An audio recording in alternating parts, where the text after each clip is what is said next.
ओम दीपम ज्योति परम ब्रह्म दीपम ज्योति जनार्दन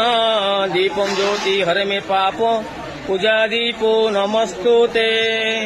ओम वंदे देवो मापति सुरगुरु वंदे जगत कारणम वंदे परणं भूषणं मगहरो वंदे पशुनापति वंदे सूर्य शशांक वहिनयन वंदे मुकुंद प्रिय वंदे भक्तजनाशयं च वरदो वंदे शिव शंकर धवलालिंग महाप्रभु। आज शुभ मंगलवार पूर्णमी रे धवलालिंग महाप्रभु समस्त दाता भक्त श्रोता मानकर मंगल कर जी जहाँ मानसिक कर मनस्कामना पूर्ण कर निसंतान को संतान दिए प्रदान कर रोग मुक्त कर समस्त गुआ बसा भक्त मानकर मनोवांछा पूर्ण कर हे धवलालिंग महाप्रभु आपण नाम विख्यात कर समस्त भक्तर मनस्कामना पूर्ण कर हे धवलालिंग महाप्रभु। हर हर महादेव शिव शंभु हे धवलालिंग